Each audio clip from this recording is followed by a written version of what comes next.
Humble Life TV. God Family Hustle. Let's go.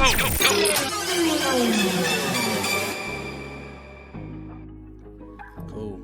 YouTube family, what's good? Check it out, man. I'm right here in the studio, live in the mix. You already know what it is. Humble Life TV, Humble Lifestyles. Off top, man, we just want to say Happy New Year to everybody. I hope everybody had a blessed holiday season. I'm super blessed to be right here in the studio. Shout out to everybody. Shout out to my wife, man, back there doing her thing behind the scenes. You already know what's up. But today, we got a special guest from Alamogordo, New Mexico, my homeboy. You know, we've gotten a chance to chop it up. I gotten to know him a little bit. Super good dude, super real testimony, and that's all we want to do on this channel is bring real testimonies, real life stories of what God's doing in our lives, man. So without further ado, let the homeboy introduce himself. Yo. What's up, Pastor Phillip? Thank you for having me on your podcast today. My name is Taylor. I'm from Alamogordo. I'm a follower of Jesus Christ. I just want to share hope with the people, man, and share my testimony of what God's done in my life and how real he is to me. That's what's up, man. You said Pastor Phillip, man. You're tripping, Yeah, I bro. know, bro. You know what's up. Man, that's a Maybe big I'm title. speaking live, yeah, bro. some big shoes, man, to fill, Speaking man. live. But I appreciate that, man. Yeah, man, I've been seeing you around. You know, I've been following you on Facebook. I see you doing your thing out there in Alamo, man. What's going on out there in Alamogordo, man? Man, you know, this last year has been a huge breakthrough season for me and my life and my wife. 5 years ago, man, I didn't know where I'd be at. I was strung out on drugs and alcohol for the most recent 12 years before that, which was half of my life. As soon as I became an adult, man, I started using drugs and alcohol, and it just one thing led to another, man, and I was just in this deep pit of darkness. So I didn't think I'd be where I am today, and it's all by the grace of God. But in this last year, I've been called up. I felt the call in my life. I felt that if God brought me through multiple overdoses, that I still had purpose in my life. And so I chose to believe who God said I was instead of who the world said I was. And I've stepped into a calling. And it's not something I asked for. It's something that God called me to do. And now I'm serving at the church full time next to Pastor Anthony Torres, my mentor, my leader, the man of God. And I'm just thankful to be where I'm at right now, just serving the Lord. Yes. Amen. Shout out to Pastor Anthony Torres, man. Good dude. I've had him on the podcast before. Solid brother, man. I really got a lot of love for him and respect for Anthony, man, for real. So, so growing up, how was life in Alamogordo, man? I mean, I know it's a small city. I'm from Silver City. I kind of feel you on the smaller side, but they say those smaller cities get cracking, and I could bear witness to that because it is cracking in Silver, Damien, Roswell, all these smaller towns, man. But how was it for you in Alamogordo? Well, you know what, man? Growing up young, I didn't have a bad home, man. My mom took care of me. I mean, my mom and dad divorced at a young age. I had a stepfather step into my life, and him and my mom got married and had a couple other kids. So we had a mixed family growing up. So I had everything I wanted, man. I went to school. I did good. I played sports, but it wasn't until I became an adult, man. Whenever you think you're grown, right, and you think you can make these choices and live life without consequence, and that's whenever things started to get real. So when I was young, bro, like I love sports, I love playing, I did good in school, but it just seemed like whenever I got out of high school, man, I was drawn to partying and drinking and that lifestyle, man, just to see what it had to offer, and I started smoking weed at a young age. Man, I don't believe the weed was my downfall, and I'm not saying it's right. I'm not saying it's wrong, but it did lead me to want to experience other things, right? When I moved to college after high school, I started experiencing with cocaine, and that's whenever I started doing cocaine, and it started to really, really pull me away from what I was called to do in life. I dropped out of school, and then I didn't finish college. We took a break, right? Those good old college breaks you have in college. I came back, and I was already wilding out, think I could do whatever I want, and like I said, not have to face any consequences. So I'd run from responsibilities, and it came to a point where one time I had to find a place to live, bro. And I hit up I hit up my best friend. He's still my best homie to this day, bro. And that's how I met my wife right here. It's my best friend's sister. He gave me a place. I took him up on his sister, bro. But it was a blessing from God, you know. Right. Salute to the Yeah, wives, man. man. They're right here in the mix She with stood us. by me the whole step of the way, man. She didn't drink. She didn't drug. All 12 years, she stood by my side, man. You know, that's how I know that this is a God ordained marriage. This family's been in my life from the beginning, bro, and they never turned their back on me. So thankful. Man. So you said you went to college, man. What was that Yeah, like? What'd you go bro. to college for? What were you in school for? What were you doing? Where'd you go to, man? If you don't mind me Man, I asking. went to the University of New Mexico, Lobos. Yeah, and I went 2 years. Actually, I didn't finish the second year. I was gonna go get a business degree. Um, but the human desires, bro, they say they're deceitful, man. And I wanted to do other things. I wanted to do what I wanted to do, right? The party and the drinking, the drugging, guns, right? All that stuff becomes so cool whenever you're growing into become transitioning from a young teenager to a young adult, right? Because that's what the world promotes. So I really grabbed a hold of that, bro, and I really lost track of who I really was. Man, so you said you started doing cocaine while you were in college. That's when you started doing drugs and you started experimenting. And did it just get a hold of you like that? Because I know some people, they've said that they've done drugs and it never affected them like that. And some people, it just takes control of their lives, you know? Well, I started doing cocaine and you know, it didn't. I don't feel like it really had a grabbed a hold of me right away, but I liked it and I wanted more, so I continued to pursue it. Well, it wasn't until I had to get my wisdom teeth taken out, and the doctor prescribed me some painkillers, oxycodones, and at the time, like you don't realize that such a little lifespan of your grown years, right? How much heaviness, how much darkness, how heavy the load gets so quick, right? So I got my wisdom teeth taken out, man, and I took one of them oxycodones, and it didn't only take my pain away in my mouth, bro. It made me feel better all around, and that's whenever I developed a dependence on opiates. And once I developed that dependence, the cocaine was no longer an issue. It went from painkillers. I would find reasons to go to the doctor to get prescribed painkillers. Whenever I run out, you know, I'll go find someone that had them and buy them on the streets.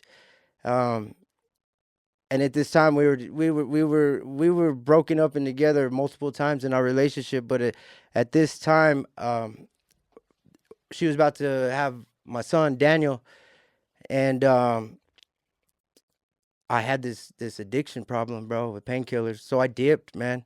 I left her here. I left her here. She was pregnant. There's a whole nother side of that testimony. We don't have to go into it today, but I left her here and I dipped. I went back to Albuquerque. So I was in Albuquerque. I came home and I went back to Albuquerque. I isolated myself from the people that I love because what I was doing was becoming evident.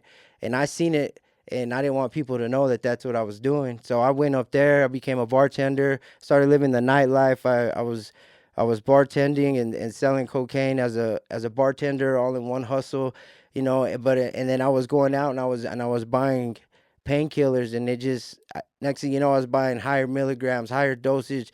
Before I was oxy 30s, man, and I was spending all my money on them just chasing that high.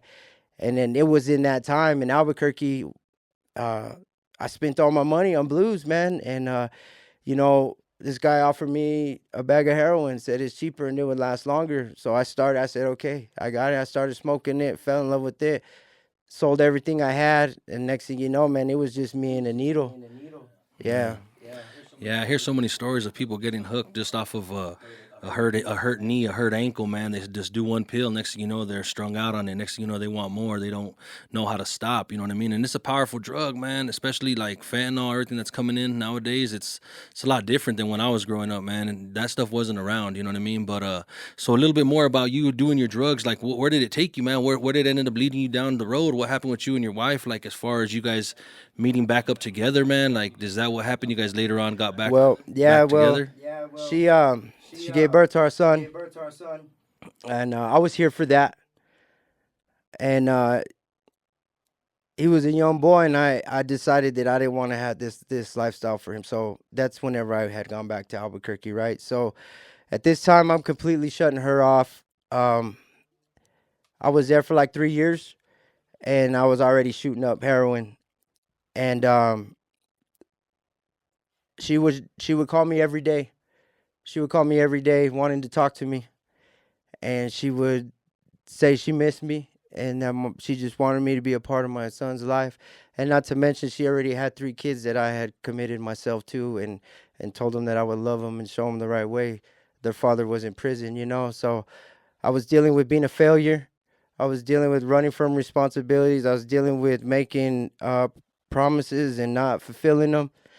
And is what really ended up happening is she never let go of me, man. She would literally show up to my job, right, when I was bartending or serving. She would be sitting in my section with my son, right, and just so I could see him.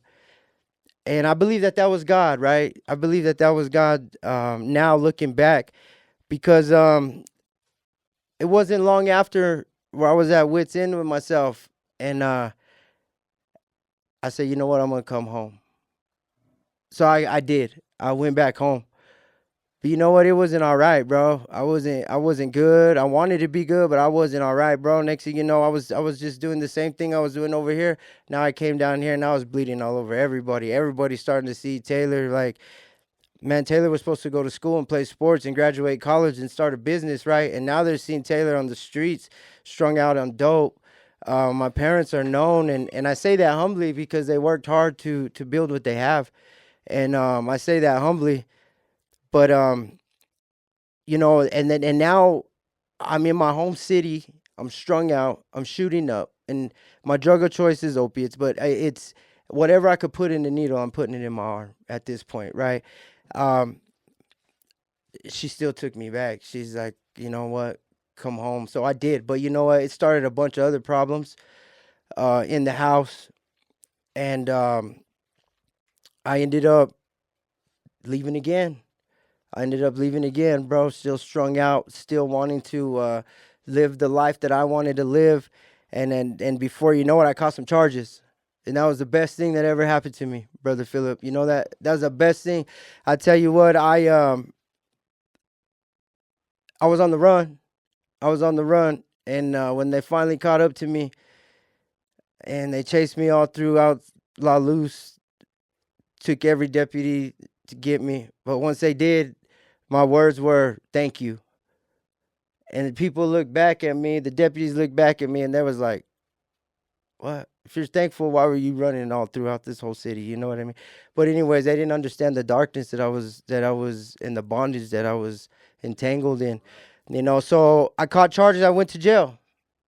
And nobody wanted to bail me out. At this time, I had a domestic charge that we had got, and then I had caught charges. I got busted with some drugs in my backpack, so I'm facing felonies and misdemeanors. So I'm waiting on court on both sides, right? And so I'm in jail. I have a bond, but ain't nobody taking me out. Mom and dad were like, no, and I'm thankful for that, right? So I spent some time in jail. Um, and then I was blessed, bro. This is whenever I started seeing the Lord really, really show up in my life, because when I was locked up, nobody wanted anything to do with me, bro. Everybody done wrote me off. You know what I mean? But deep down inside, like I knew there was a comeback, but there was only gonna be one way, and it was gonna be with God, right? So I'm sitting there, and I'm thinking, man, I gotta get into this rehab, right? So I'm like, whatever rehab. I was telling my public defender, whatever. And it was the next day, bro. I was in my cell. They came and got me and said somebody wanted to talk to me. And it was a lady, bro, and she came and offered a rehab, and it was called U-Turn for Christ. And this was in Albuquerque. So, mind you, I was saved when I was young, bro. When I was in middle school, I gave my life to the Lord, but I didn't know what that was about. I wasn't discipled, I just gave my life to the Lord. And so whenever by this time, bro, I'm going to this rehab. It's called U-Turn for Christ, right? And I'm like, okay, so I'm ready to be clean, but I ain't ready to change. You know what I mean? So I go 2 weeks into it, bro. I get caught with drugs. Me and they sent me with the overseer. He was running people to work and stuff. Well, I was new to the program, and he was there. Well, come to find out, next thing you know, we're stopping on Central, dropping stuff off, picking stuff up, and he's like, "Hey, man, you want it?" And I was, bro, yeah, I wanted some, bro. So I did. But that was God's house, bro, and I got caught. They kicked me out that night, and the pastor told me, he said, "You know what?" He goes, "You're wrong. I still have to hold you accountable." He goes, "But if you really want to change your life, you'll come back in 24 hours." So he kicked me out in the streets of Albuquerque, bro. I was already strung out. I was high, so I went and got high some more, bro. But you better believe it, 24 hours later, bro, I stumbled back to that front door, and they let me in, and I finished the program. Right? So I came out young in the faith, but, I'm going to do this, right? I'm going to do this. Me and my wife, we started working on a relationship back again, and I didn't stay plugged in. I didn't stay plugged in to Christ, and I fell. And I was on probation at this time. I fell, so then I started running from probation,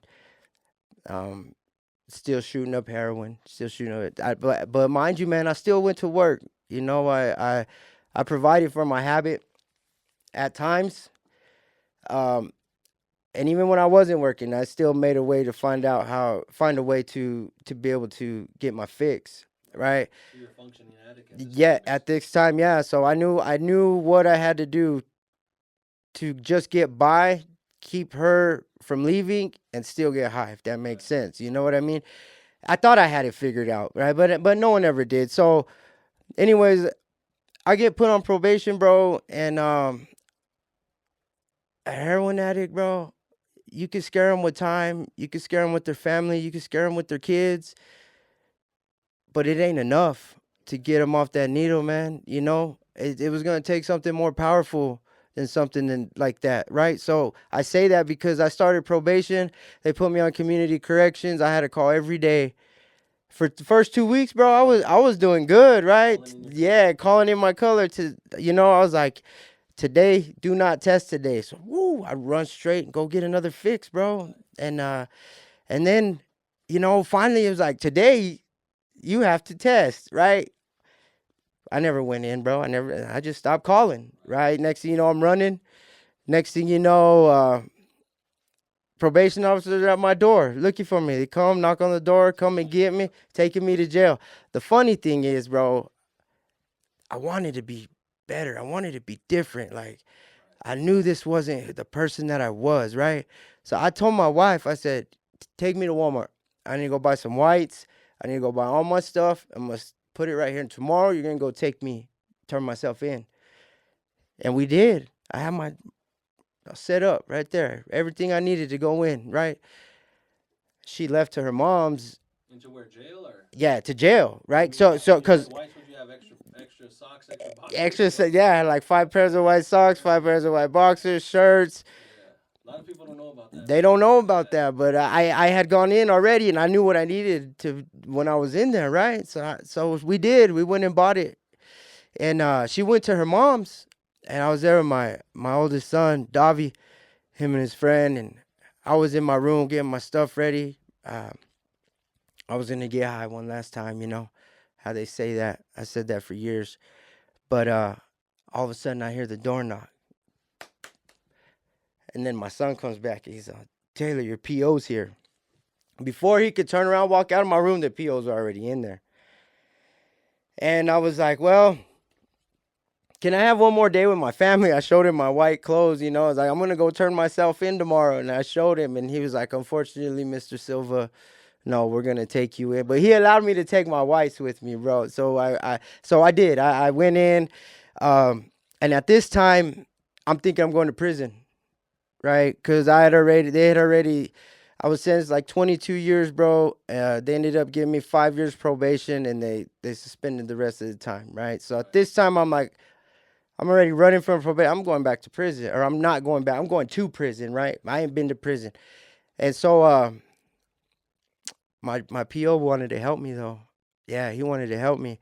and he put a recommendation letter to the judge to send me to another rehab, right? So this time I'm like, okay, this is my last chance. I'm gonna go. I'm gonna do it right. I'm not gonna get in trouble. And I did. They sent me to Los Lunas, to New Mexico Men's Recovery, 6 months program. And I went in there with the right mindset, the right heart. And man, it was tough, right? And I say that because all these attempts of getting clean, I was trying to do it on my own strength, bro. Right? And now I see that I was attached to something way more stronger than what I thought it was, right? And so I'm going through this program. We finished the program in Las Lunas. It's actually self-governed. So I think there was like 120 of us there, like 4 different dorms. We still had to get up and come to count every day. And we had POs on site, and we had detention officers on site, right? It's almost like a farm, but we were self-governed. We had a top of the house, and we would gather meetings, bro, and we would keep each other accountable so we didn't get in trouble and sent to prison, or a lot of us had time over our heads and we were trying to make it, right? And they selected me to be the president of the whole compound, right? And I was like, wow, and I'm like, so every day I would have to get up and talk to these men and encourage them, and man, they all loved it, man, and they seen something good in me, and I thought I was up there just making noise, right? But God was already using me in these times, right? And I didn't know it. So we finished, and mind you, all these times I'm praying to God, right? I'm praying to God. We finish and I get out, man, and my wife's there to pick me up. She's there every visit. Now this time she's pregnant with my son Easton, right? How is she pregnant? It sounds kind of, I was locked up, right? Well, I was on work release. Yeah, I was on work release. So whenever I was in rehab, she was pregnant. Yeah. And she was growing bigger and bigger, and I felt so bad, right? So I was like, I'm going to come out. I'm going to be a good dad. I'm going to quit these drugs, stay off them, stay clean. So then I started on the Suboxone program, right? I was just transferring from one to the other, right? I wasn't shooting them up, but I thought I was doing good. And I was for a little bit. I got a job, I felt like myself a little bit more. But I wasn't putting Christ first in my life, bro. I wasn't. It wasn't until then, until things really started to change. Because that wasn't the last rehab I went to. I got out. I fell. I completed my probation, though. I got out probation.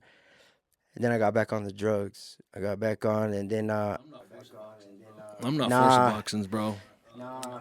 Man, one of my homeboys got out of prison and trying to do everything to help him, trying to push him in the right direction, and then he ended up... getting in trouble at the halfway house over Suboxones and stuff, man. Yeah. And I remember he told me he needed a ride to go pick up a prescription. And I'm like, for what? He's like, Suboxone. And I'm like, you don't need that, bro. Yeah, no, bro. And it's I true, can't give bro. you a ride to go get those, bro. You know what I mean?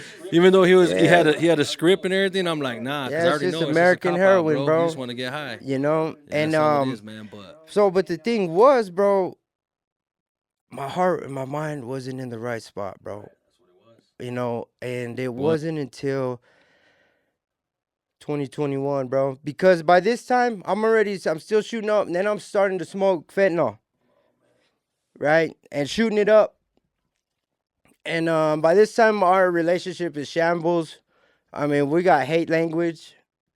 I think she's only allowing me to come over because she wants to make sure I'm not going to go be dead in the streets.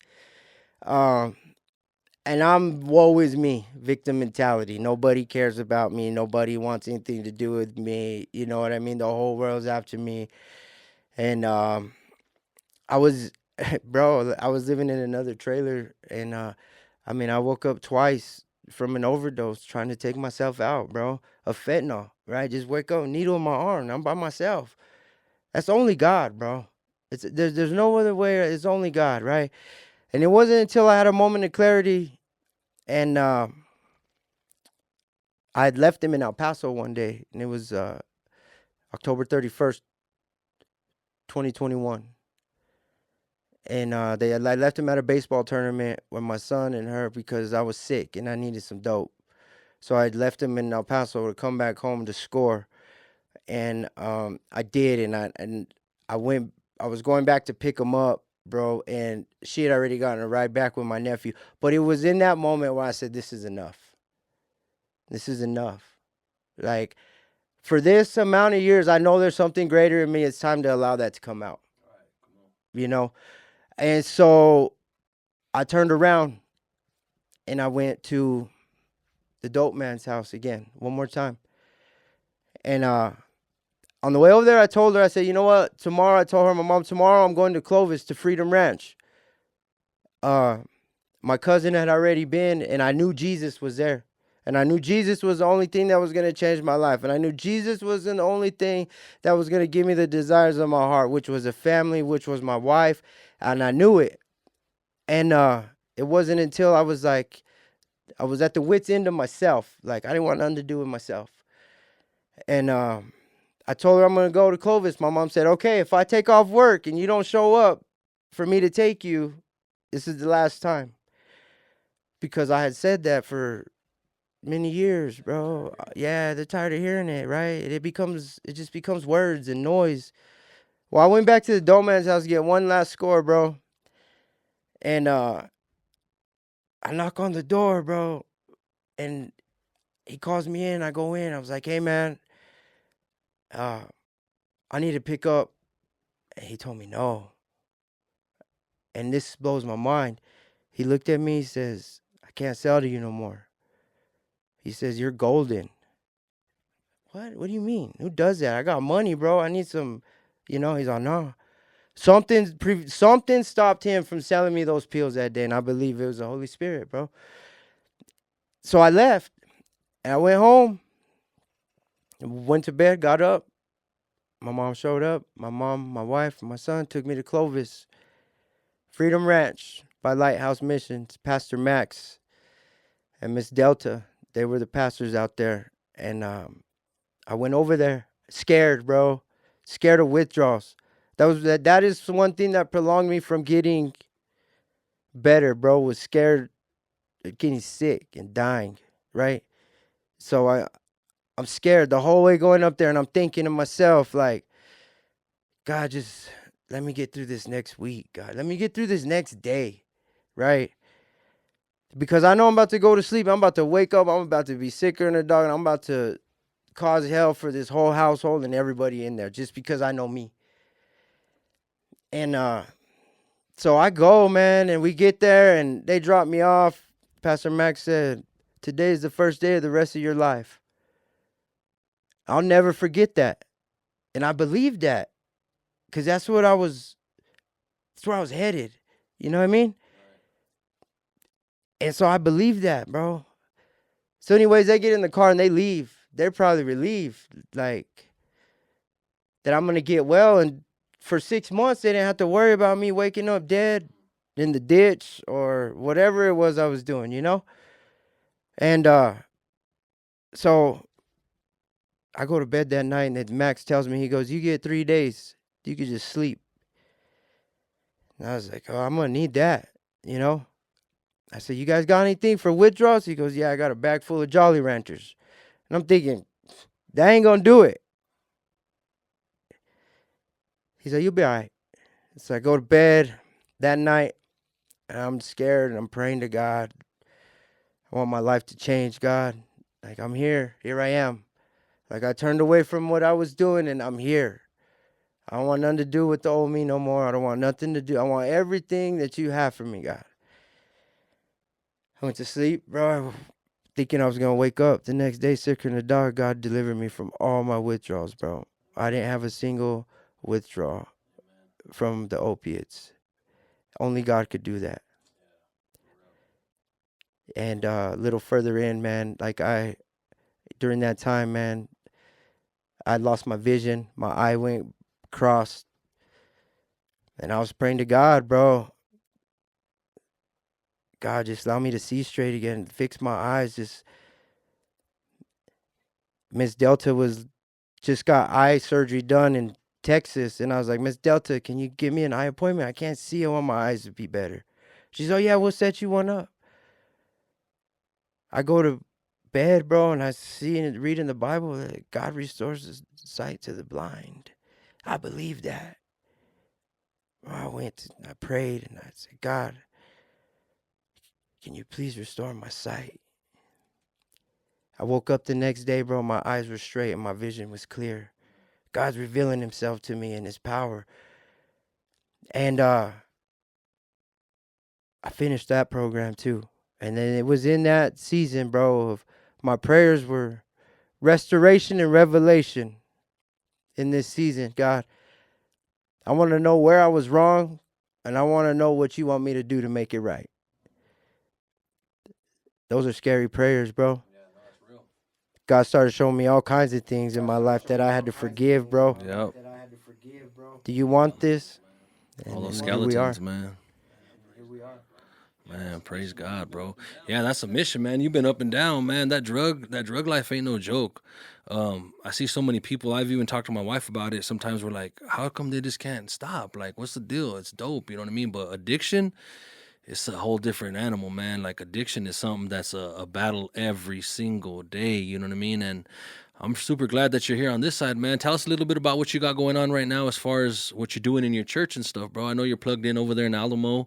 I know you and your wife, you guys serve. You guys are on the leadership, you know what I mean? Let me know a little bit about that, man. I told God that if he restored me to my family and my kids, I would serve him the rest of my life, the days of my life. But I knew I had to get to a place of surrender, bro. Like, I knew I couldn't serve in the church and do God's will along with my will. And when I was in Clovis, God would show me Pastor Anthony a lot. And God never spoke, I never heard no audibles, but he would show me Pastor and he would show me the church. Because after my first rehab, I told you I didn't stay connected, I didn't stay plugged in. The minute I got out of this one, I knew who changed my life. I knew who was coming alive inside of me, and it was Jesus. And I knew I had to stay connected.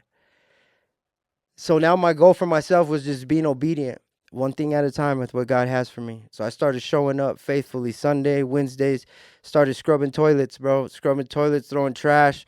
And to be honest, if I could scrub toilets in the church for the rest of my life and not have to preach, I would be good. But God said otherwise, right? So next thing you know, I'm doing announcements. Next thing you know, God has me praying over the tithes and the offerings, and there's these little acts of obedience, these little steps in faith, with a pure heart, right? Not expecting anything in return. God already blessed me, bro. I'm alive. I don't need nothing else. I don't want nothing else, bro. I got my family. I got my kids, and I just wanted to serve him. So I did that for 3 years. In the fourth year, pastor came up to me and sent me a message, and he said, I want to talk to you and your wife. And I said, all right. So we showed up, and he just looked at me and he said, you're called. At that time, the other associate pastor had retired, and I told him, I said, man, I'm about to pray about this. He said, yeah, go ahead. He goes, but I already got the word. You're called. And I said, I don't know what this looks like. I don't know. I mean, if you expect me to be up there on Sundays preaching a sermon, you ain't going to get that, like, okay. God said otherwise, bro. Next thing you know, in the first year, I'm preaching Sundays. I've preached 3 funerals this last year by myself. Just whatever God has me to do, bro. Well, it's not about me, man. It's about God and God's people. So I just want to share hope, and I believe God's taking me somewhere where I don't know. But I've surrendered it all to him, man, whatever he wants to do in my life.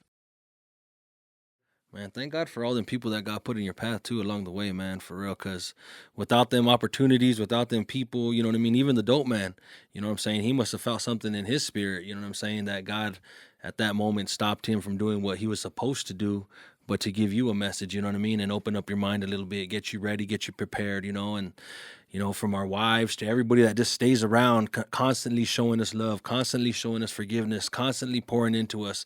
Thank God for Pastor Anthony, seeing something in you, bro, that you might have not seen in yourself, man. You know what I mean?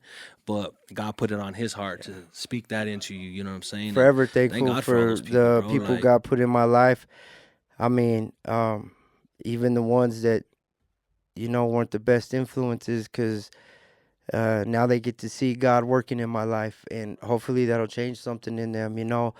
The streets will tell you there's only two ways out of the drug life. It's either through prison or through death, and nah, that's not the way out. Is Jesus Christ, bro. That's the only way out. And I'm thankful for my wife. Man, she stuck by my side every bit of the journey. She didn't drink, she didn't drug. She's a great mother. She's a God-fearing woman. And but it took some time, and it took some things of going through some things to get there. Pastor Anthony used to see me walking on the side of the road with the backpack, and he would speak life over me. So that guy's meant for great things. One day he's gonna be up here with me. He would speak life over me, and now we see it come to pass, right? And it's God's real. God's in control, and God's gonna do whatever God's gonna do. The story's already written. right. That's awesome, man. So, question I ask everybody, man. If you could tell the old you, the younger you, something to encourage them right now. You know what I'm saying? If you want to look at that camera and just speak life into somebody that's probably going to watch this, going to see this, because when we do this podcast, man, I pray that it reaches somebody. You know what I mean? Even if the numbers ain't thousands, as long as it reaches that one person, I'm cool with it, man. God's blessed me with the opportunity to sit here in this studio and podcast and do my thing, and it's a blessing. So if I could just share it, you could share it. That's all I need to do, right? But if you could speak life into somebody, man, what would you tell the younger you, man? What kind of advice would you give them? Especially someone that's dealing with dope, man, and is dealing with addiction, you know what I'm saying? Dealing with maybe depression, you know what I'm saying? What would you tell them, bro? Man, you're feeling stuck right now, and you're not who the world says you are. You're not your addiction. You're not the hurt that happened to you a long time ago. You're a child of God. And if I could tell you one thing, is to learn who you are in God's eyes. Surrender your life to God. And if you're stuck in addiction, it's a powerful, powerful stronghold that you cannot get off by yourself. You need the power of God. You need the Holy Spirit, and you need truth, because a lot of us are living out a lie. Maybe once because we don't know the truth, or maybe because we just believe the lie. But you're loved by God, and you are not your addiction. You are not your circumstance. Your identity is in Christ Jesus, and He has a purpose for your life. And my prayer is for every addict to come to know Christ and to get set free from the bondage that enslaves them to the darkness of life. And I pray that one day that the light shines upon your path, and that you surrender your life to Christ, and you get to your wit's end of yourself, and you let go, and you let God pick you up by your hands and put you back on solid ground, and walk in the steps that He's already ordered for your life. And the main thing is give thanks and be humble. Give thanks and be humble. Like, I couldn't do none of this without Christ. I'm nothing without Christ. Everybody already knows who Taylor is without Christ. And I believe that's just Christ's power being displayed in my life. And I feel that the same thing can happen to you if you believe that. And then what it comes down to is your faith, man. It's the faith. It's faith, not works. You can't do anything good enough for God. We're all sinners. It's God's grace and God's mercy and God's love and God's forgiveness and His Son Jesus that died on the cross that sets us free. Amen. Yeah. Amen. That's real, bro. Yeah, that's real, man. As soon as I met you, man, the first time, we've been seeing each other, bro. When's the first time that we Yeah, ever bro. really I met? actually, You man, remember that? my spirit was drawn to you, bro. We came out to an event, and Brian T was here, and we came to worship with you guys, And we walked in, man. You this great big old. You look like Goliath up there, bro. You. Dang, But that's what's up. Powerhouse, baby. You know. And I seen it, and I told my wife, I said, I'm drawn to this man right here, right? We didn't even talk. I think we shook hands, and I kept going. And my spirit was drawn to you. And fast forward, you came down to Alamogordo to film a music video for a brother of mine, and we ran into each other again there, and we just chopped it up. You were busy, small talk, and then Pastor Anthony got on the podcast, and and he said he threw my name out there, and you hit me up, and I was like, all right, God, I see you. It's already ordained by you. What's God ordained is God sustained. You know what I mean? Right, for sure, man. When I went down to Alamo too, man, we had met up. I went over there to Alamogordo. I was handling some business out there, and I called you and I said, "You want to have some coffee to chop it up?" And man, I came home refreshed that day, bro. I felt good. It was just a convo because God was right there. You know, we shared a lot of the same testimony. You know, we've been through the same thing with our wives. We've been through different things, man. And I had, as soon as I went, I had to call my wife, and I was telling her, man, the homie has a story just like us. You know what I'm saying? Him and his wife been through some things. You know, yeah, bro. So it was really good. And I'm glad that Pastor Anthony said, you know, hey, link up with my boy Taylor, man. He has a powerful story. You know what I'm saying? So I'm really glad that you're here, man. You want to let the people know where they can find you at, bro? Like if they want to reach out to you on Facebook, do you have an Instagram? You know what I'm saying? If you want to shout it out, that way if they want to link up with you and then, you know what I mean, just give you some encouragement too, or somebody that's looking for an encouragement. Yeah, man, if there's anybody out there struggling or with addiction or has a loved one that's struggling with addiction, look me up on Facebook. I don't do Instagram. I don't do Snapchat or anything. You can find me on Facebook. You can hit me in the messenger. I'm always willing to pray. I'm always willing to speak life, encourage, even just to be near Mountain View Church, Alamogordo. We gather the midweek service on Wednesday. We have Sunday service, 2 services. You can always find us there at church. Or, yeah, man, even hit up Brother Phillip right here. And he can point you in my direction. I'm not hard to find. Yeah, Taylor Silva on Facebook, man. Hit him up, reach out to him, give him some encouragement too, man, and just give him, you know, a pat on his back. You know, we know it's all God doing it, but you deserve a pat on your back too, man, for, you know what I mean, answering the call, bro, standing strong on the word, standing strong on your faith, standing strong on truth. You know, it takes a lot to overcome the things that you've came, man, and you're right. Without God, it ain't possible, man, but you stood up and you took on that challenge, man. You know what I'm saying? It says that many are called, but few are chosen. And sometimes they just don't pick up the phone and answer that call, bro. You know what I'm saying? And you picked it up and you were right there, bro. So salute to you, man, for real, because your story, bro, is a real story, man. And that's why I appreciate it, bro. I really love having people that, you know what I mean, really speak life, bro, that really been through some things. You know what I'm saying? I just don't start plugging in anybody to come through and, you know, come to my studio, come to my house, come and meet us. You know what I'm saying? I know we're nothing special, but I'm real careful about who I have on the podcast, man. And I definitely want to make sure that they have a real message and God's in that message, bro. And it's just a blessing to have you guys here, bro. You know, anything else you want to say before we sign out, bro? This is the first time I've ever done anything like this, bro. You did good, bro. And you're a Raiders fan, bro. He's a Raiders fan. Cowboys. You know, being a Cowboys fan teach you a lot about life, bro. You know what I mean? You know, it's all good. But thank you, bro, you and your wife, for having us here. Also for opening this door up, bro, and allowing people to share hope, bro, being in obedience to God, bro. It's not always about it's not always in the church, bro. It's outside the 4 walls too, bro. And I feel like what you're doing is a great service for God, bro. And I've been praying over this ministry, bro. I've been praying over this day, you know, because kind of like you, man, I don't want to just go out there and jump into something that God's hand's not in, bro. Because if God's not in it, I don't want nothing to do with it, you know. And I believe that that this is ordained by God, bro. And I'm thankful for you, bro. Thank you for taking the request from Pastor Anthony and actually hitting and actually reaching out. You know, I just want people to know, man, that there's a way out. You know, you don't have to suffer in addiction. You don't have to suffer in darkness forever. Jesus is the light, man. You just gotta let him shine on your life, and that's it. Thank you to your wife and all that you guys are doing for the kingdom. For sure, man. Well, salute to you again, man.